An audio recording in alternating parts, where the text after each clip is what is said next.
الحمد لله وكفى وسلام على عبادنا الذين اصطفى أما بعد فأعوذ بالله من الشيطان الرجيم بسم الله الرحمن الرحيم وقال الله تبارك وتعالى في القرآن المجيد وفرقان الحميد أعوذ بالله من الشيطان الرجيم بسم الله الرحمن الرحيم ولا تكن منكم أمة يدعون إلى الخير ويأمرون بالمعروف وينهون عن المنكر وأولئك هم المفلحون وقال تعالى في يوم آخر بسم الله الرحمن الرحيم كنتم خير أمة أخرجت للناس تأمرون بالمعروف وتنهون عن المنكر وتؤمنون بالله ولو آمن أهل الكتاب لكان خير لهم منهم المؤمنون وأكثرهم فاسقون وقال النبي صلى الله عليه وسلم أن ابن بكر رضي الله تعالى عنه أن رسول الله صلى الله عليه وسلم قال ألا هل بلغت قلنا نعم قال اللهم أشهد فلا يبلغ شاهد الغائب فإنه ربه مبلغ يبلغ من هو أو أن له أو كما قال عليه الصلاة والسلام اللهم صل على سيدنا شفيعنا حبيبنا مولانا محمد صلى الله عليه وسلم في أول كلامنا اللهم صل على سيدنا شفيعنا حبيبنا مولانا في اوسطی کلامنا اللہم صلی وسلم علی حبیبک خیر خلقہ وکلہ فی آخری کلامنا۔ محترم سامعین اکرام، معزز حضرات گرامی اور میری پردہ نشین ماؤں اور بہنوں، السلام علیکم ورحمۃ اللہ وبرکاتہ۔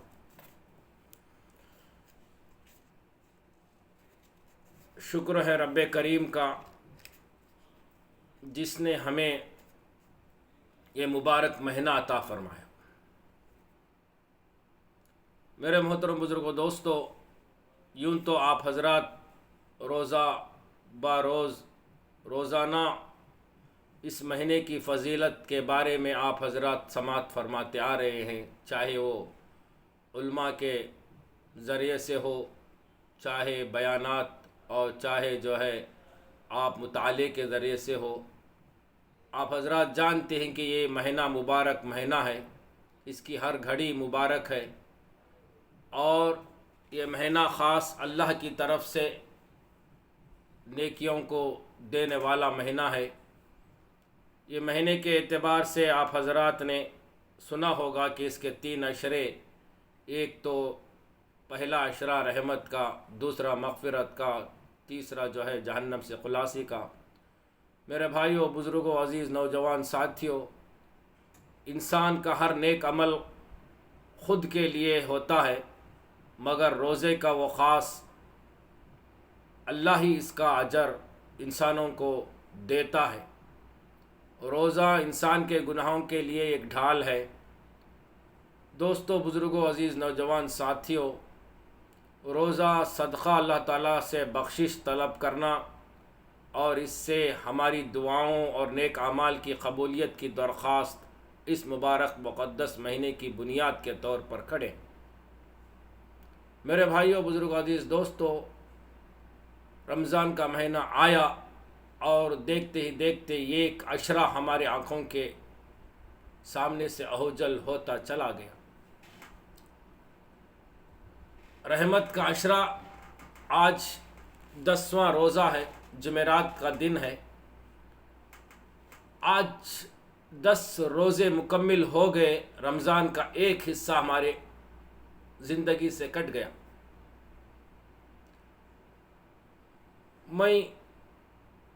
آپ سے سوال کرتا ہوں، امت کا ہر فرد اپنے گریبان میں جھانک کر دیکھے، محاسبہ کریں، کیا واقعتاً ہم نے اس 10 دنوں کو کیسے گزارے؟ جس طرح سے اللہ کا حکم تھا، ہمارے سامنے نبی کا طریقہ تھا، کیا ہم نے اس 10 روزوں کو اس کے آدھار پر گزارے ہیں یا نہیں؟ کیا ہم نے ان 10 دنوں کے تمام روزوں کو رکھا؟ کیا ہم نے ان 10 دنوں کے اندر تمام 5 وقت کی نمازوں کو باقاعدگی کے ساتھ خشوع و خضوع کے ساتھ ادا کیا؟ کیا ہم نے اس 10 دن کی پوری تراویح کو ادا کیا؟ کیا ہم نے اس 10 دن کے اندر جس مقصد کے لیے اللہ تبارک و تعالیٰ نے اس ماہ مبارک کو فضیلت بخشی، یعنی یہ قرآن کا مہینہ شہر الرمضان الذی انزل فیہ القرآن کہہ کر اللہ نے پکارا کہ ہم نے اس مہینے کے اندر قرآن شریف کو نازل فرمایا، محاسبہ کر لیں امت کے ایک ایک افراد کہ ہم نے اس 10 دن کے اندر قرآن کو کھول کر ایک آیت ہی کیوں نہ ہو پڑھا یا نہ پڑھا ہو، یا محاسبہ کر لیں کہ ہم نے تراویح کے اندر جا کر قرآن شریف کو سنا یا سنا ہو، دل کے اندر یہ اپنے آپ کو محاسبہ کر لے، کوئی کسی کو کہنے کی کوئی ضرورت نہیں ہے، خود پتہ چل جائے گا کہ میں نے 10 دن کے اندر کیا تمام اس رحمت کے سائے میں آیا ہوں یا نہیں۔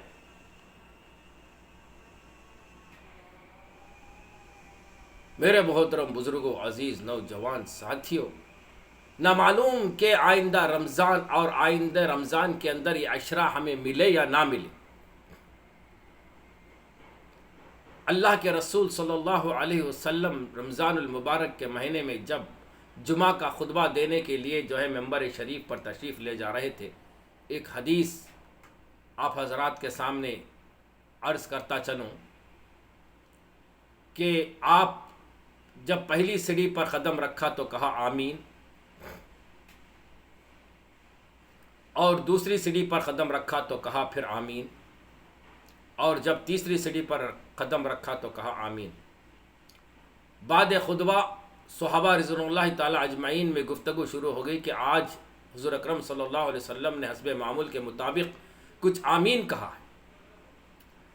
تو خطبے کے بعد حضور اکرم صلی اللہ علیہ وسلم سے مخاطب ہو کر صحابہ نے پوچھا، یا رسول اللہ صلی اللہ علیہ وسلم، ہم نے آپ کو دیکھا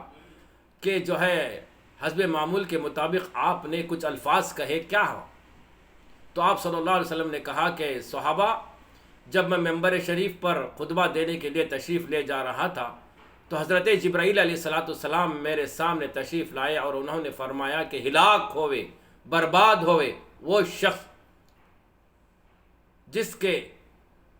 سامنے ماہ مبارک رمضان المبارک کا مہینہ وہ پائے اور وہ اس کی فضیلت اور برکات سے فیضیاب نہ ہوئے۔ تو میں نے کہا آمین، اور میں دوسری سیڑھی پر قدم رکھا تو حضرت جبرائیل علیہ السلام نے فرمایا ہلاک ہوئے، برباد ہوئے وہ شخص جس کے سامنے ان کے والدین میں سے کسی ایک بڑھاپے کو پائے اور اس کی وہ خدمت نہ کر کے جنت حاصل کر لے۔ اور میں نے کہا کہ آمین، اور میں نے جب تیسری سیڑھی پر قدم رکھا تو حضرت جبرائیل علیہ السلام نے فرمایا ہلاک ہوئے، برباد ہوئے وہ شخص جس کے سامنے میرا نامی اسم گرامی آئے اور وہ مجھ پر درود نہ پڑے۔ میں نے کہا آمین، اللہ اکبر۔ پہلے تو بد دعا کرنے والا فرشتوں کا سردار حضرت جبرائیل علیہ السلام، اور جس پر مہر لگانے والے سارے انبیاء علیہ السلام کے سردار محمد الرسول اللہ صلی اللہ علیہ وسلم۔ کیا میرے بھائیوں، بزرگوں، عزیز نوجوان ساتھیوں، یہ کیا بد دعا اللہ کے ہاں قبول ہوئی یا نہ ہوئی؟ 100% قبول ہو چکی ہے۔ دنیا کے مشاہبے سے اور آخرت کے مطابق سے حضور اکرم صلی اللہ علیہ وسلم کی کہی ہوئی بات کوئی بھی ناقابل قبول نہیں ہو سکتی۔ ہم کو یقین ہے کہ پتھر کی لکیر مٹ سکتی ہے، سورج یہاں سے وہاں تک پلٹ سکتا ہے، چاند نکلنے سے گریز آ سکتا ہے، لیکن نبی کریم صلی اللہ علیہ وسلم کی زبان سے نکلی ہوئی بات کبھی ناگا نہیں ہو سکتی۔ اللہ اکبر۔ تو آپ اپنے گریبان میں جھانک کر دیکھیں، کیا میں نے رمضان المبارک کا مہینہ پایا اور یہ 10 دن کے میرے کیسے گزرے؟ اللہ کے سامنے مجھے جانا ہے، نبی کریم صلی اللہ علیہ وسلم کے ہاتھوں آب کوثر لینا ہے۔ کیا میں اس وقت منہ دکھا پاؤں گا؟ کیا میں نے جو نبی کریم صلی اللہ علیہ وسلم کی بد دعا پر آمین کہا تھا اس میں شامل ہوا یا نہ ہوا؟ اپنے گریبان جھانک کر دیکھ لے میرے بھائیوں، بزرگوں، عزیز نوجوان ساتھیوں۔ بہر کیف اللہ ہم سب کی حفاظت فرمائے۔ اللہ تعالیٰ جو ہے عالم الغیب ہے، دونوں فرشتے جو ہے انسان کے کرامن کاتبین لکھ رہے ہیں، جو انسان جو عمل کرتا ہے بوقت اس کو لکھ چکا ہوتا ہے کرامن کاتبین، اور جو ہے اللہ تبارک و تعالیٰ نحن اقرب من حبل الورید کہہ کر قرآن میں کہا کہ میں تمہارے شاہرگ سے بھی قریب ہوں، ہر چیز کو ہر عمل کو میں دیکھ رہا ہوں۔ یہ نہ سوچیں کہ میں جو ہے لوگوں کو نظر میں چھپ کر کچھ بھی کر لوں، لیکن چل جائے گا، یہ دنیا ہے چل جائے گی، لیکن آخرت کے اندر اس کی کتاب وَمَن يَعْمَلْ مِثْقَالَ ذَرَّةٍ خَيْرًا يَرَهُ وَمَن يَعْمَلْ مِثْقَالَ ذَرَّةٍ شَرًّا يَرَهُ۔ اللہ کے سامنے ایک ایک کیے ہوئے اعمال کا آپ کو جواب دینا ہوگا۔ میرے بھائیو بزرگ دوستو، ابھی بھی وقت ہے، یہ مہینہ ہر گھڑی اللہ کی رحمت کے سائے میں پلنے کا مہینہ ہے، اللہ کو منانے کا مہینہ ہے۔ اللہ نے کہا کہ تم چاہے لاکھ گناہ کر لو، میرے سامنے آ کے سجدہ ریز ہو کر ایک آنکھوں کا آنسو گرا کر مغفرت کی دعا کر لو، میں تمہیں معاف کرنے کے لیے تیار ہوں، غفور الرحیم ہے۔ میرے بھائیو بزرگو دوستو، یہ مہینہ رحمتوں کا، مغفرت کا، جہنم سے خلاصی کا مہینہ ہے۔ میرے بھائیو بزرگو دوستو، اپنے آپ کو اللہ کی رحمت میں، اللہ سے مغفرت چاہنے میں، جہنم سے جو ہے آزادی لینے کے لیے اللہ کے ہاں گڑگڑائیں، سجدہ ریز ہو جائیں اور اللہ سے معافی طلب کر کے بچے ہوئے رمضان کے روزوں کو رکھیں، اور جو ہے اس کے تراویح کو پڑھیں، اور قرآن شریف کی زیادہ سے زیادہ تلاوت کرنے کی اللہ تعالیٰ ہم سب کو توفیق عطا فرمائے۔ میرے بھائیو بزرگ دوستو، آگے میں اپنی بات کو بڑھانے سے پہلے مجھے اصل چیز جو ہے، یوں تو آپ رمضان المبارک کے تعلق سے بارہا سنتے آ رہے ہیں، مجھے چند باتیں آج کے معاشرے کے تحت، اور جو ہے ایک جو قرآن کریم کے اندر اللہ نے جس جماعت کا حکم دیا ہے، جس جماعت کے تعلق سے کہا گیا ہے، اسے میں قرآن اور حدیث کے روشنی میں آپ تک پہنچانے کی جو ہے سعادت لے کر اس وقت آپ حضرات کے سامنے حاضر ہوا ہوں۔ آپ حضرات سے گزارش ہے کہ میرے اس باتوں کو آخری لمحوں تک سنیں، اور جو ہے میرے چینل مومن کی پکار کو سبسکرائب کریں، لائک کریں، اور میرے اس بات کو تمہارے تمام دوست و احباب میں شیئر کریں تو این نوازش ہوگی۔ میرے بھائیو بزرگوں عزیز دوستو، میں نے قرآن مجید کی 2 آیتیں آپ حضرات کے سامنے پڑھنے کا شرف حاصل کیا ہوں۔ یہ سورۃ آل عمران کی 104 نمبر آیت سب سے پہلے میں نے جو آپ حضرات کے سامنے پیش کیا ہوں، اس کے اندر اللہ تبارک و تعالیٰ نے وَلَا تَكُن مِّنكُمْ أُمَّةٌ يَدْعُونَ إِلَى الْخَيْرِ وَيَأْمُرُونَ بِالْمَعْرُوفِ وَيَنْهَوْنَ عَنِ الْمُنكَرِ أُولَٰئِكَ هُمُ الْمُفْلِحُونَ کہہ کر جو ہے یہاں پر کس جماعت کی طرف اشارہ فرما رہا ہے اللہ تعالیٰ؟ یوں تو اللہ تبارک و تعالیٰ نے دوسری آیت میں جو ہے اس امت کی تعریف فرمایا کہ تم بہترین امت میں سے ہو، کہ اس امت کی تعریف اس لیے کہا گیا ہے کہ تم لوگوں کو جو ہے برائی سے روکتی ہو اور بھلائی کی دعوت دیتی ہو۔ یہ امت کے پوری امت کے لیے جو ہے ذمہ داری دی گئی ہے۔ ویسے تو جتنے بھی انبیاء علیہ السلام اس دنیا کے اندر آئے، ان سب کا کام تھا یا ایھا الناس قولوا لا الہ الا اللہ تفلحون۔ ہر ایک نبی نے ایک اللہ کی طرف بلایا، اے ایمان والو، اے لوگو، یا ایھا الناس کہا، اے لوگو ایک اللہ کی طرف آ جاؤ، تم کامیاب ہو جاؤ گے، تم فلاح ہو جاؤ گے۔ یہ ساری انبیاء علیہ السلام کا کام تھا کہ لوگوں کو برائی سے روکنا، بھلائی کی طرف دعوت دینا۔ اسی کی ایک کڑی تمام انبیاء علیہ السلام کا مجموعہ دعوت و تبلیغ کا کام، دعوت کا کام، لوگوں کو جو ہے اللہ کے بندوں کو اللہ کی طرف جوڑنے والا کام اس امت کو دیا گیا۔ پوری امت کا کام تھا، پوری امت اس کو کرنا تھا، چاہے وہ کسی طریقے سے ہو، چاہے وہ درس کی طریقے سے ہو، چاہے لوگوں کے سامنے جا جا کر گھروں کو جو ہے اللہ کی طرف بلانے کا کام کیا ہو، اور بندوں کے جو ہے لوگوں اللہ کے بندوں کو اللہ کے گھر طرف بلانے کا کام، چاہے پیدل چل کر، چاہے جو ہے گھر کو چھوڑ کر اللہ کے راستے میں جا کر دین سیکھنے کا ہو، دین کو اپنے زندگی میں لانا اور دوسروں کو دین کی طرف بلانا کا کام جو ہے پوری امت کا تھا۔ لیکن اللہ تعالیٰ پھر کیوں اس کے اندر قرآن مجید کے اندر ایک جماعت کا نام دیا ہے، ایک جماعت ہونے کا کہا ہے؟ میں اس کا ترجمہ سن لیں، تم میں سے ایک جماعت ایسی ہونی چاہیے۔ اللہ خود فرما رہا ہے، یوں تو پوری امت کو یہ ذمہ داری دے دیا ہے، لیکن پھر کیوں جو ہے الگ سے یوں کہہ رہا ہے کہ وَلَا تَكُن مِّنكُمْ أُمَّةٌ، تم میں سے ایک جماعت ایسی ہونی چاہیے جو بھلائی کی طرف بلائے اور نیک کاموں کا حکم کرے اور برے کاموں سے روکے۔ یہ وہی لوگ ہیں جو فلاح و نجات پانے والے ہیں۔ یہ کس کی طرف اشارہ ہے؟ یہ کون سی جماعت ہے؟ یہ کس کی طرف اللہ نے کہا ہے؟ میرے بھائیوں بزرگوں دوستو، یہی وہ جماعت ہے جو آج اللہ کے بندوں کو اللہ کی طرف بلانے والا کام کر رہی ہے۔ دنیا کے اندر جو ہے یہ ایک واحد جماعت ہے جو اپنا جان، اپنا مال، اپنا وقت، سب کچھ اللہ کے لیے لگا کر اللہ کے بندوں کو اللہ کی طرف بلانے والا جو کام کر رہے ہیں، جسے آج لوگ جو ہے برا بھلا بھی کہتے ہیں اور کہتے ہیں کہ یہ تبلیغ والے کیا کر رہے ہیں، یہ تبلیغ والی جماعت کون سی ہے، یہ کیا اللہ کا کیا حکم ہے، کیا نبی کا طریقہ ان کے اندر ہے، نبی کے طریقے پر یہ چل رہے ہیں، فلانا فلانا فلانے بکواس جو ہے اس جماعت کے تعلق سے کہتے ہیں۔ میرے بھائیوں، بزرگوں، عزیز دوستوں، یہ کوئی پٹا لگا کر نہیں چل رہے ہیں، یہ کوئی پٹا، یہ تبلیغ والے جو ہے ہم تبلیغ والے کر کے نہیں چل رہے ہیں، لیکن اللہ کا حکم کو ادائیگی کے ساتھ کر رہے ہیں۔ جس طرح سے اللہ نے قرآن میں فرمایا، اللہ کا حکم ہے کہ تم میں سے ایک جماعت ایسی ہونی چاہیے جو لوگوں کی طرف رفع رسانی کے لیے تمہیں جو ہے بلایا جائے، نیک کاموں کی طرف بلایا جائے، برائی سے لوگ بچایا جائے، یہی لوگ فلاح پانے والے ہیں۔ اللہ اب سمجھ لیجیے کہ اللہ کا حکم ہے۔ تو اسی کے اندر دوسری آیت میں سورہ آل عمران 110ویں آیت کے اندر اللہ نے فرمایا، کنتم خیر امۃ اخرجت للناس تأمرون بالمعروف وتنہون عن المنکر وتؤمنون باللہ ولو آمن اہل الکتاب لکان خیر لہم منہم المؤمنون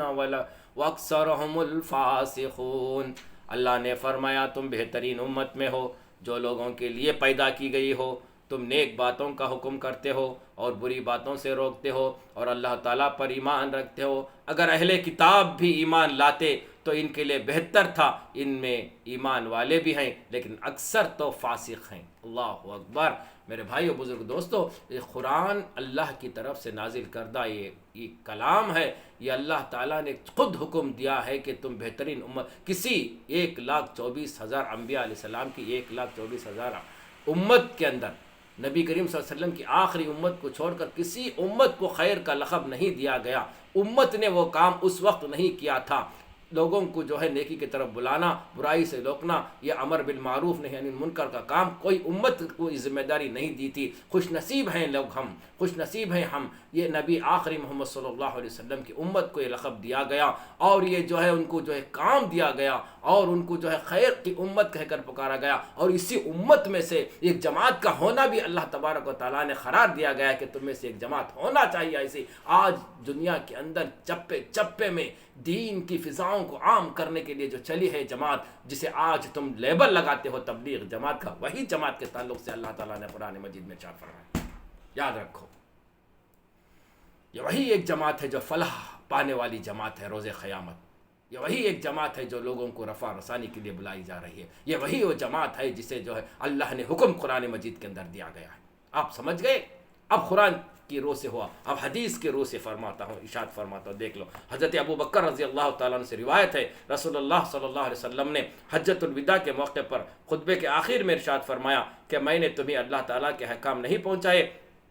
صحابہ رضوان اللہ تعالیٰ نے فرمایا تھا، ہم نے عرض کیا جی ہاں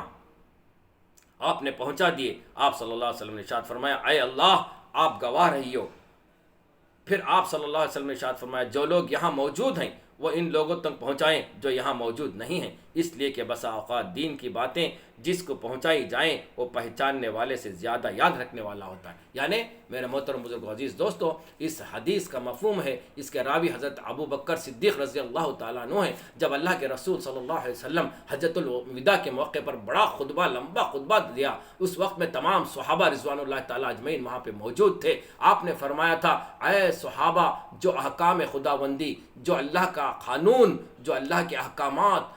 آج جو ہے دین کو اللہ تعالیٰ نے مجھ پر مکمل کر دیا، اس کے بعد کوئی قانون آسمانی زمین پر نہیں آئے گا، وہی کے ذریعے سے نہیں جبریل لے کر آئیں گے، اور جو احکامات اب تک دیا گیا ہے، جو قانون جو ہے دین کے، جو قانون اب تک مجھ پر پہنچائے گئے ہیں، میں نے کیا تم تک پہنچایا یا نہیں؟ میں نے اپنی ذمہ داری سے تم تک پہنچایا نہیں؟ تو پورے صحابہ رضوان اللہ تعالیٰ اجمعین نے کہا تھا، قال نعم یا رسول اللہ صلی اللہ علیہ وسلم، آپ نے پہنچایا نہیں بلکہ عمل کر کے دکھا دیا۔ آپ جو ہے پوری ذمہ داری سے ہم تک پورے قانون، پورے قوانین، پورے شریعت کو ہم تک پہنچا دیا ہے۔ تو اللہ کے رسول صلی اللہ علیہ وسلم نے اپنی شہادت کی انگلی آسمان کی طرف اٹھا کر کہا تھا، اے اللہ تو گواہ رہی ہو، تو گواہ رہی ہو، تو گواہ رہی ہو، تو نے جو احکام مجھ پر نازل کیا تھا میں ان تک پہنچا دیا ہوں۔ اب ان کی ذمہ داری ہے کہ جو ہے یہ حاضر ہیں، اب تک جو آنے والی نسل ہے، میری امت جو آنے والی غائبین ہے، ان تک پہنچانا ان کی ذمہ داری ہے۔ تو میرے بھائیو بزرگوں دوستو، اور حدیث کی کتاب میں آتا ہے کہ صحابہ رضوان اللہ تعالیٰ عنہ حضور اکرم صلی اللہ علیہ وسلم کی ایک ایک بات پر کھڑے کھڑے عمل کرنے والے تھے، کیونکہ حضور اکرم صلی اللہ علیہ وسلم کو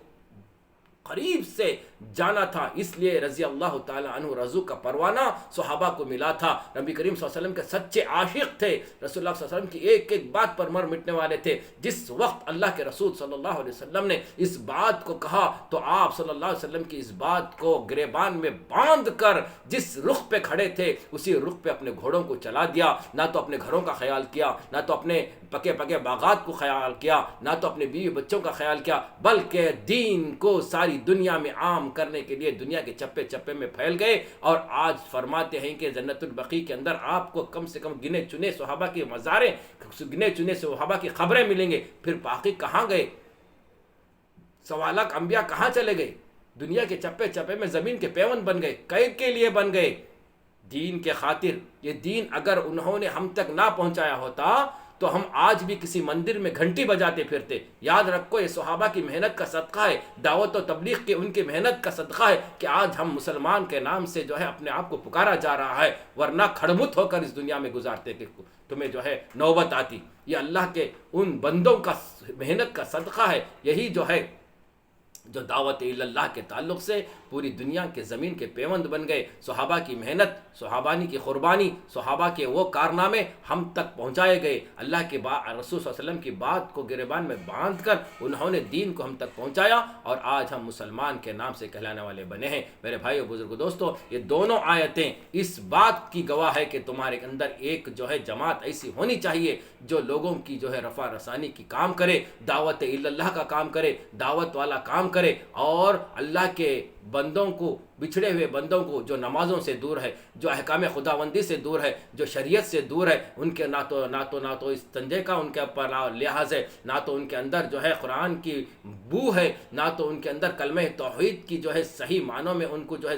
زبان سے کلمہ توحید نکلتا ہے، نہ تو ان کو جو ہے اللہ کا نام معلوم ہے، نہ تو حضرت اکرم صلی اللہ علیہ وسلم کی شریعت کے تعلق سے کچھ معلوم ہے، نہ تو حضرت اکرم صلی اللہ علیہ وسلم کی سیرت طیبہ پر ان کو نہ معلوم ہے، نماز کے ارکان، نماز کے فضائل، نماز کے شرائط اور غسل کا طریقہ، نہ تو وضو کا طریقہ معلوم ہے۔ کون سکھائے گا؟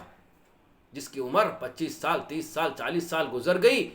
باپ کا جنازہ باہر رکھا ہوا ہے، یہ بیڑی پیتے باہر کھڑا ہوا ہے، نہ تو باپ کے جنازے میں یہ شریک ہوا۔ کیوں؟ جانتا نہیں جنازے میں کیا پڑھا جاتا ہے، جانتا نہیں بیت الخلاء میں جانے کی دعا کیا ہے، جانتا نہیں بیت الخلاء سے آنے کی دعا کیا ہے، جانتا نہیں اسے جو ہے قبر میں کیا پوچھا جائے گا، جانتا نہیں کل روز قیامت پل صراط پر کیسے اس کو جانا ہے۔ کون بتائے گا کہ یہ عمر اس کی 25 یا 30 سال مدرسے میں جا کر سیکھنے کی ہے؟ میرے بھائیو بزرگوں، نہیں دوستو، نہیں۔ یہ جو دعوت والا کام جو چل رہا ہے آج دنیا کے اندر، یہ چلتا پھرتا مدرسہ ہے۔ ہم نے کتنوں کو مشابہ کیا ہے، چور، ڈاکو، لفنگے، پیوٹ، زانی اس راستے میں نکل کر جو ہے اللہ والے ممبر رسول پر کھڑ کر قال اللہ قال رسول کی بات کرنے والے، ان کو دیکھے تو دعا، ان کے چہرے کو دیکھے تو خدا یاد آ جائے، اللہ والے بن جاتے ہیں۔ یہ وہ راستہ ہے میرے بھائیو بزرگوں دوستو۔ آج اس راستے کے تعلق سے جو حضرات اس پر تنقید کرتے ہیں وہ اپنے گریبان میں جھانک کر دیکھیں، قرآن شریف کو اٹھا کر پڑھیں اور دیکھیں کہ جو ہے جو اللہ تعالیٰ نے کیا بات کہی ہے اس جماعت کے تعلق سے۔ پھر دوسری بات جو کہی جاتی ہے کہ یہ جو ہے اللہ کے راستے میں 40 دن 4 دن 3 دن یا 4 مہینے لگاتے ہیں، کیا فائدہ ہے؟ انشاءاللہ تعالیٰ اس کے تعلق سے بھی وقت کے تقاضے کی وجہ سے میں اس بات پر آج بات نہیں کروں گا۔ انشاءاللہ اس کے تعلق سے بھی قرآن اور حدیث کے ذریعے سے کیا لازم ہے،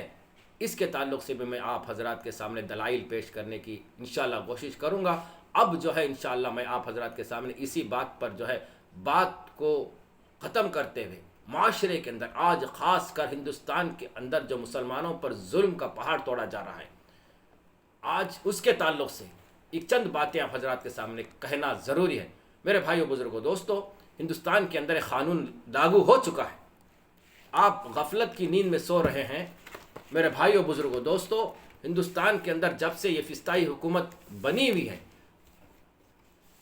سینٹرل کے اندر جو BJP حکومت بنی ہوئی ہے، جب سے مسلمانوں پر نئے طرائقے، نئے قانون پاس کر کے مسلمانوں کو جو ہے ظلم کا شکار بنانے پر تلی ہوئی ہے۔ اب ایک نیا قانون ان کے سامنے، مسلمانوں کے سامنے پاس ہو گیا ہے۔ پہلے بھی 2019 کے اندر جو ہے یہ لاگو کرنے کی کوشش کی گئی تھی، لیکن مسلمانوں کی اور چند سیکولر جماعتوں کی جد و جہد سے روڈوں پہ اتر کر، سڑکوں پر اتر کر قانون کے تحت اس پر آواز اٹھانے پر یہ قانون جو ہے بند کیا گیا تھا، اس کو واپس لیا گیا تھا۔ لیکن پھر سے کیونکہ 2024 کے اندر یہ الیکشن کا سامنا کرنا ہے اور ان کا جو منشا ہے اسے پورا کرنا ہے، اس کی وجہ سے انہوں نے 11 مارچ کو جو ہے انہوں نے یہ جو قانون CAA کا قانون لاگو کر چکا ہے، اور جو ہے پورے ہندوستان میں یہ قانون اب لاگو نافذ ہو چکا ہے۔ میرے بھائی بزرگ دوستو، بہت سارے مسلمان اس کو معلوم نہیں کہ CAA کیا ہے۔ تو میرے بھائی بزرگ دوستو، سب سے پہلے میں یہ CAA کیا ہے اس کا ڈیفینیشن سن لیے۔ سٹیزن امینڈمنٹ ایکٹ، یعنی آپ کی ناگرکتا، آپ ہندوستانی شہریت، آپ شہریت کا قانون ایکٹ ہے، شہریت قانون بل، جسے اردو میں کہتے ہیں شہریت قانون بل، سٹیزن امینڈمنٹ ایکٹ، یعنی امینڈمنٹ میں اس کے اندر رد و بدل کرنا۔ اب کیسے رد و بدل، اب اس کو میں تفصیل سے آپ سے بتایا جاؤں تو جب ہندوستان آزاد ہوا 1947 میں، تو 1950 کے اندر ہمارا دستور عمل میں آیا۔ اس کے اندر ہر ایک شہری کو جو ہے یہ اجازت دی گئی کہ جو بھی ہندوستان جب آزاد ہونے کے بعد ہندوستان کا بٹوارا ہو گیا، جو لوگ چاہتے تھے وہ ہمارے پڑوسی ملک پاکستان چلے گئے اللہ کی مصلحت سے، اور جو لوگ اس ہندوستان کے اندر بس گئے وہ ہندوستانی کہلائے۔ اب جو ہے 1950 کے اندر، 47 میں آزاد ہوا، 1950 کے اندر جو ہے تمام جمعیت العلماء ہند اور جتنے بھی لوگ مسلمان اس جد و جہد میں شامل تھے، انہوں نے پوری ٹیم کو پکڑ کر بیٹھ گئے کہ یہ ہندوستان سیکولر ہے۔ لیکن اسی وقت میں یہ بھگوا داری، اس وقت میں کوئی RSS کا ایجنڈا نہیں تھا، BJP کوئی پارٹی نہیں تھی، لیکن اس وقت جو ہے اکھنڈ وشو ہندو پریشد کے نام سے ایک تھا جو راتورام گوڈسے کا ناجائز اولاد میں سے تھے، وہ جو ہے وشو ہندو پریشد کے ایک شاخ کا ایک نمونہ تھا۔ وہ سب مہاتما گاندھی جی کو ورگا کر، ولبھ بھائی پٹیل، جواہر لال نہرو اور دیگر لوگوں کو ورگلا کر وہ اس وقت ہی چاہتے تھے کہ یہ اکھنڈ بھارت بنے، یعنی ہندو راشٹر بنے۔ کیونکہ جب یہ ہندوستان کا 2 بھاگ ہو گیا، جو مسلمان اللہ کی مصلحت تھی، اللہ تعالیٰ جسے چاہے اس کو جو ہے رکھے، جسے چاہے وہ تو چلے گئے، جانے والے جو چلے گئے وہ اکھنڈ بھارت سے باہر گئے اور وہ جو ہے ایک اسلامی ملک بنا۔ اس کی بنیاد پر جو ہے یہاں پر جو غیر ہندو رہتے تھے انہوں نے پکڑ کر کہا کہ مہاتما گاندھی جی کو مسلمان تو چلے گئے، اپنا حصہ لے گئے، لیکن ہم جو یہاں پر ہے اب اس کو جو ہے ہندو راشٹر بنائیں گے۔ لیکن جس آزادی کے لیے ہمارے بڑوں نے، علماء اکرام نے، جمعیت العلماء ہند، مسلم لیگ اور تمام جو مسلمانوں کی جماعتیں تھیں، ان کی جد و جہد سے ایکچولی اس ہندوستان کی آزادی کے لیے مسلمانوں کا کردار بہت بڑا ہے۔ انہوں نے اس کو خون سے نہا کر اور اپنی تمام جائیداد، مال متاع، جان، سب کچھ لگا کر انگریزوں سے آزادی حاصل کی ہے۔ تو پوری ذمہ داری کے ساتھ مہاتما گاندھی جی کو، ان کو سب اسی رات پکڑ کر بیٹھ گئے کہ ہم اسے اکھنڈ بھارت ہونے نہیں دیں گے، اور یہ بھارت کو جو ہے سیکولر بھارت بنانا ہے، اور اسے جو ہے پوری جتنی بھی مذہب کے لوگ ماننے والے اس دیش کے اندر موجود ہیں ان سب کو برابر کا حصہ ملنا ہے، اور اس کا ایک دستور بھی بننا ہے۔ تو اس بنیاد پر مہاتما گاندھی جی اور دیگر حضرات نے جا کر اس وقت پر جو ہے امینڈمنٹ پر جو ہے سائن بھی کیے تھے کہ یہاں پر جو ہے دستور بنایا جائے گا اور یہاں پر جو ہے سیکولر ملک ہوگا۔ تو میرے بھائی بزرگوں دوستو، اسی کی بنیاد پر 1950 میں جو ہے ایک دستور عمل میں آیا، جسے جو ہے سمویدھان کہتے ہیں، کانسٹیٹیوشن آف انڈیا کہتے ہیں، جس کے لکھنے والے ڈاکٹر BR امبیڈکر ہیں۔ تو انہوں نے اس کے اندر تمام قبائلوں کو، تمام مذاہبوں کو اس یکساں کا مقام عطا فرمایا، اور جو بھی اس دیش کے اندر رہتا ہے اس وقت سے اس کو پوری شہریت حاصل ہے، وہ اپنے مذہب کے اعتبار سے، اپنے دھرم کے اعتبار سے یہاں رہ سکتا ہے، اور تمام اس کے کام و کاج اور عیدیں منانے کے لیے دھرم کے آدھار پر اس کو پورا ادھیکار دیا گیا تھا۔ لیکن 1955 کے اندر ایک اور جو ہے قانون لایا گیا، اس کے اندر یہ نہیں کہا گیا کہ فلاں فلانی ذات، فلاں فلانی ذات، بس اس کے اندر یہ کہا گیا کہ 1955 کے اندر کہ جو بھی اب یہاں سے ملک سے باہر ہجرت کر کے گیا ہے، اگر وہ دوسری مرتبہ ہمارے ملک میں آنا چاہتا ہے، کوئی بھی ہو، اگر آ کر 10 یا 11 سال عرصہ گزر گیا ہو، ہجرت کر کے دوسرے ملکوں سے ہمارے ملک میں آ گئے ہوں، تو وہ 11 سال ہمارے ملک میں رہ گئے ہیں تو وہ ہندوستانی کہلائے گا، اس کو ہندوستانی شہریت دیا جائے گا۔ اس وقت 1950 میں یہ ہو گیا تھا، اور اس کے تحت according to our constitution we are all citizen of India. It is given rights to all people of India, those who are living in India. This is the Constitution of India as given us the permission. But on 2019 کے اندر جب یہ 2014 کے بعد یہ فسطائی حکومت آئی، B J پی کی حکومت آئی، انہوں نے اس کے اندر امینڈمنٹ کیا، شہریت قانون کے اندر جو ہے ایک امینڈمنٹ کیا 2019 کے اندر. انہوں نے سی اے کا نام دے کر اس قانون میں رد و بدل کر کے انہوں نے کیا کیا، جو بھی 3 دیشوں سے، یا اس کے بعد جو ہے پاکستان میں 2 ٹکڑے ہو گئے، ایک اندرا گاندھی نے اسے بنگلہ دیش کا ایک حصہ بنا دیا اور پاکستان کو ایک حصہ بنا دیا. تو یہ 3 ملکیں جو ہے افغانستان، پاکستان اور بنگلہ دیش، یہ مسلم دیش کہلائے گئے. یہاں پر مسلمانوں کی آبادی زیادہ رہنے کی وجہ سے یہاں پر غیر مسلم بھی بسنے لگے. تو انہوں نے، ان کا ایجنڈا پہلے سے تھا کہ اس دیش کو ایک اکھنڈ بھارت بنانے کا، ہندو راشٹر گھوشت کرنے کا. ان کو کوئی جو ہے ثبوت ان کے سامنے نہیں تھا، کوئی ذرائع ان کو سامنے نظر نہیں آ رہے تھے، ہر طرح سے یہ فیلور ہوتے جا رہے تھے. تو انہوں نے ایک نیا پروپیگنڈا، ایک نیا قانون ایجاد کیا جس کا نام سی اے اے دیا گیا 2019 میں. اس میں انہوں نے کیا سنشودھن کیا؟ پاکستان، بنگلہ دیش اور افغانستان سے جو لوگ ہندو، پارسی، بدھ، عیسائی، یہ 4 مذہب کے لوگ جو بھی جو ہے مائگریٹ کر کے ہندوستان آئیں گے اور وہ 5 سال کا عرصہ اس کے اندر گزاریں گے، ان کو شہریت دیا جائے گا اور وہ ہندوستانی کہلائیں گے. اس کے اندر سے مسلمانوں کا پتہ کاٹ دیا گیا، مسلمانوں کو اس فہرست میں نہیں شامل کیا گیا. یہ ان کی چال تھی، کیونکہ اگر ہندوستان کے اندر مسلمانوں کی آبادی زیادہ ہو گئی تو ان کو دقت آئے گی، ووٹ سے یہ محروم ہو جائیں گے، اور ہماری منشا اس ہندوستان کو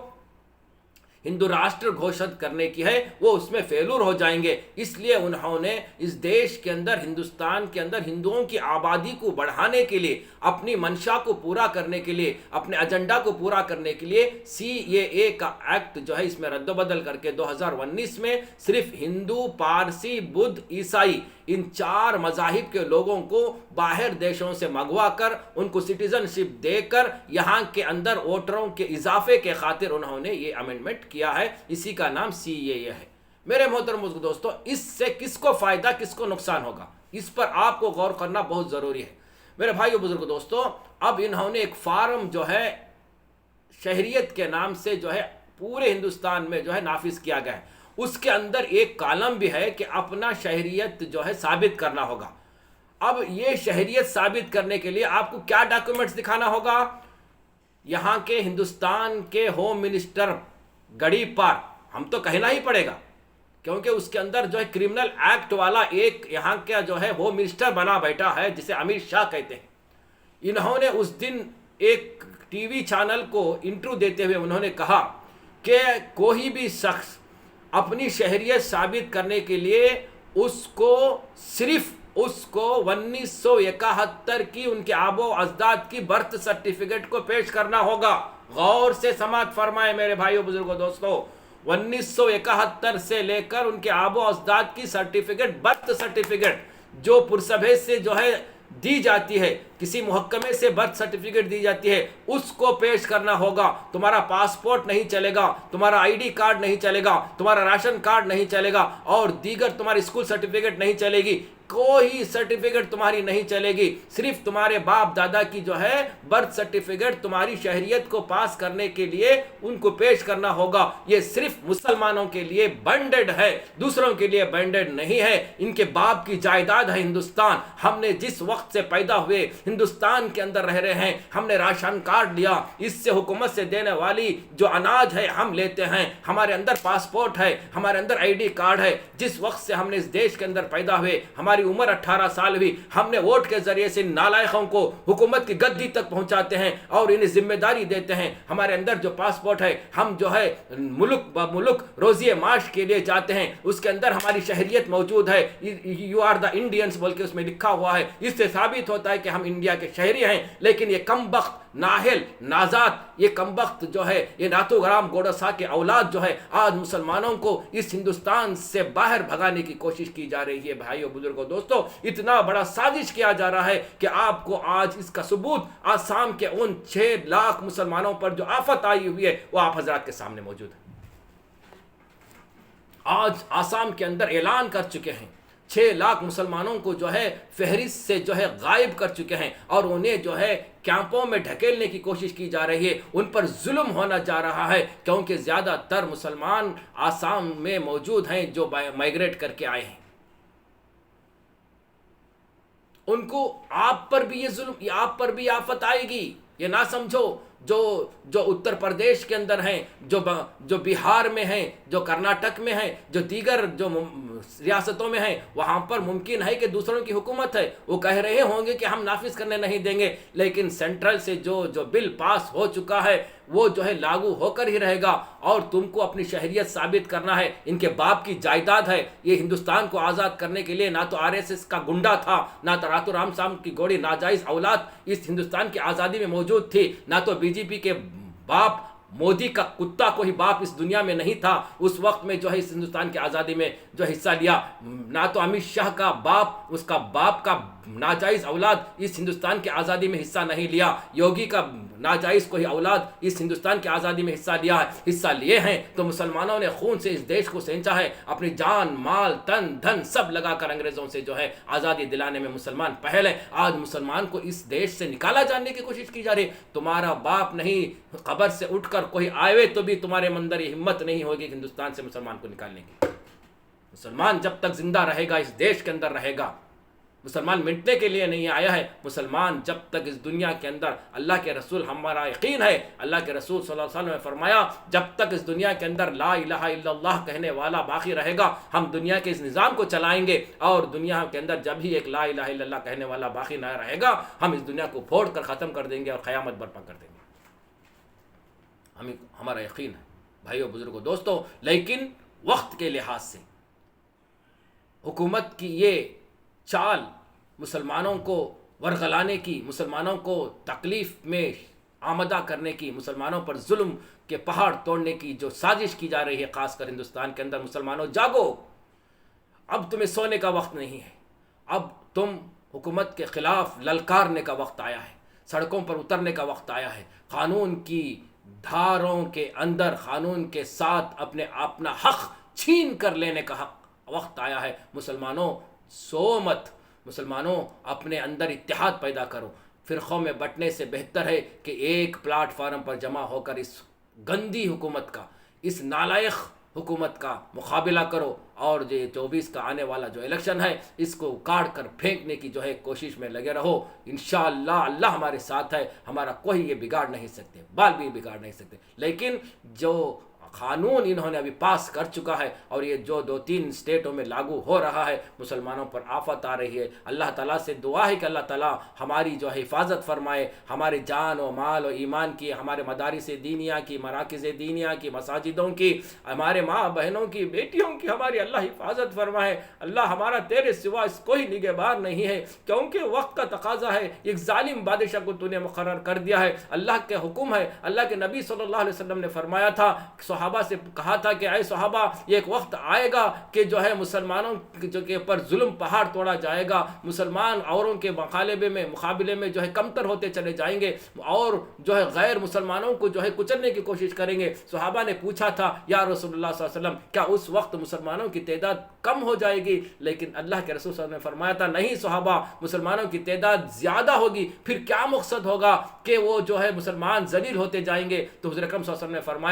فرمائے تھے کہ مسلمان امر بالمعروف نہیں عن المنکر کو چھو بیٹھیں گے، اللہ کے حکام کو توڑیں گے، میری سنت کا مذاق اڑائیں گے تو اللہ تعالیٰ ان پر ایک ظالم بادشاہ مسلط کرے گا اور وہ ذلیل و خوار ہو جائیں گے۔ اللہ کے رسول صلی اللہ علیہ وسلم کی پیشن گوئی آج ہمارے سامنے ہے میرے بھائیو بزرگو دوستو۔ یہ اپنے کرتوتوں کا نظارہ، اپنے کرتوتوں کا اعمال، اپنے اعمالوں کا جو ذخیرہ آپ نے کر رکھا تھا اس کا بھگتنے کا وقت ہمیں آیا ہے۔ میرے بھائیو بزرگو دوستو سمجھ جاؤ، یہ رمضان المبارک کا مہینہ ہے، اپنے آپ کو اللہ کے حکام کو، نبی کریم صلی اللہ علیہ وسلم کی سنتوں پر آمدہ کرو، نمازوں کو پڑھو، اللہ سے رو کر اپنے گناہوں کی تلافی کرو۔ روزہ جو اتنی بڑی چیز اللہ نے دیا ہے جس سے انسانوں کے گناہ جھڑ جاتے ہیں، ہم نے مذاق بنا لیا۔ تراویح ہم نے مذاق بنا لیا، نمازیں ہم نے مذاق بنا لیا۔ ارے میرے بھائی، اللہ نے اتنی بڑی نعمتیں تجھے دیا ہے، جسم کا ایک ایک حصہ اللہ کی نعمت ہے۔ اگر تو شکرانے کے طور پر اگرچہ کچھ بھی کر لے تو شکر ادا نہیں کر سکتا۔ ماں کے شکم سے آنے سے پہلے تیرے دونوں ہاتھ نہ ہوتے، خدا کی قسم دنیا کا کوئی سائنسدان تجھے بنا نہیں سکتا تھا۔ آج تو اللہ کے اوپر بغاوت کرتا ہے، کبھی ایک دن بھی سجدے میں جا کر نہیں دیکھا۔ جس سے بڑا بدبخت انسان کون ہوگا؟ اللہ کے ساتھ بغاوت کرنے کے برابر، اللہ کے ساتھ جنگ کرنے کے برابر۔ اللہ کی کھاتا ہے نعمتوں کا، پھر اس کے ساتھ بغاوت کرتے ہو تم۔ کون سے منہ لے کر کل روز قیامت حضور اکرم صلی اللہ علیہ وسلم کے سامنے شفاعت کا تمہیں گڑ گڑاؤ گے؟ کون سا منہ لے کر جو ہے اللہ کے رسول صلی اللہ علیہ وسلم کے ہاتھوں آب کوثر کے سامنے جاؤ گے؟ ارے اپنے گریبان میں جھانک کر دیکھ لو، مسلمان ہو تم، نام تمہارا مسلمان کا ہے۔ مسلمان کی شان نہیں کہ جو ہے اللہ کے سامنے جھکنے سے رک جاوے۔ ارے کب تک اپنی کمر کو نہ جھکاؤ گے؟ ایک دن جھکائیں گے۔ اللہ تبارک و تعالیٰ کہے گا کہ ان کے کمروں کو لوہے کی طرح بنا دو، یہ نہ تو جھک جائیں گے نہ تو کھڑے ہو جائیں گے، یہ بے نمازی ہوں گے۔ جو دنیا میں نماز سے کترائیں گے تو روز قیامت ان کی کمر جھکے گی نہیں، کھڑے کھڑے رہ جائے گی، اکڑ جائے گی۔ ہوش میں آؤ میرے بھائیوں، ہوش میں آؤ، ابھی وقت ہے، سنبھل جاؤ، اللہ کے سامنے آؤ، گڑ گڑاؤ، اپنے گناہوں کی معافی کرو، آنکھوں سے ایک قطرہ نکالو، اللہ کے سامنے رو، راتوں کو اٹھو، اللہ کے سامنے امت کے لیے، اپنے ملک کے لیے، اپنے ملک کے مسلمانوں کے لیے، ساری دنیا کے مسلمانوں کے لیے، ساری دنیا کے ماں باپ جو اس دنیا سے جا چکے ہیں ان کے لیے دعا کرو، اپنے لیے دعا کرو۔ دنیا فانی ہے، ہمارے سامنے کتنوں کو ہم نے نہلایا، کتنوں کو دفنایا، کتنوں کو مٹی میں ڈال کر آیا۔ یہ قصہ سناتے ہوئے میں آخری آپ حضرات کے سامنے اپنی بات کو ختم کرتا ہوں۔ ایک جنازہ جا رہا تھا، جنازے میں جو ہے بہت سارے لوگ گئے قبرستان کے اندر، جا کر جو ہے قبر کو جو ہے مٹی میں ڈالنے کے بعد مٹی میں دے دیے۔ بعد جب باہر آ رہے تھے تو ایک بزرگ نے سب کو کھڑا کر جو ہے ان سے پوچھا کہ بھائی آپ آئے، کیا یہ آپ کا رشتہ دار ہوگا یا باپ ہوگا، بھائی ہوگا، بہن ہوگی یا کوئی بھی ہوگا، امت کے ناطے سے آپ آئے، اس کو جو ہے قبر میں دیے، اب تم نے یہاں سے کیا عبرت لے کر جا رہے ہیں؟ تو سب خاموش ہو گئے۔ کیا لے کر جا رہے ہیں میرے بھائی؟ کچھ تو عبرت تو ہونا ہے نا۔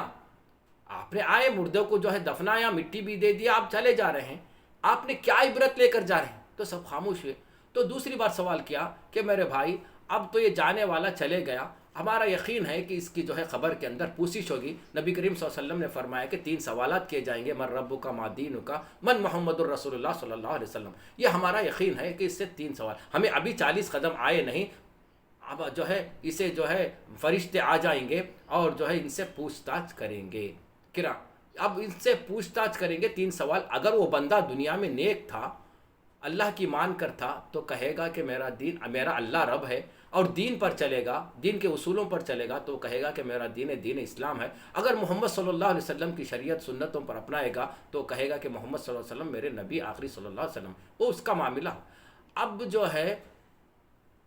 یہ جانے والا تو چلے گیا، اب تمہاری کیا ذمہ داری ہے؟ تمہیں کیا ہے نا جو ہے ہنسی برت لے کر جا رہے۔ تو وہ بزرگ فرمائے میرے بھائی اب اس کے اندر اگرچہ کوئی کمی ہوئی ہے وہ نیکی کی، کیا وہ دوسرا دوبارہ آ کر وہ نیکی کر سکتا کیا؟ پورے جماعت والے کہیں نہیں، اس کا تو وقت ہو گیا، وہ دنیا سے چلے گا، اس کا ایک لمحہ بھی اب کوئی باقی نہیں، اسے موقع نہیں ملنے والا ہے، اسے کوئی جو ہے اب اس کے سامنے کوئی ٹائم بھی نہیں، موقع بھی نہیں، اس کا چلے گا۔ لیکن تم جو یہاں سے جا رہے ہیں، تمہارے سامنے موقع ہے،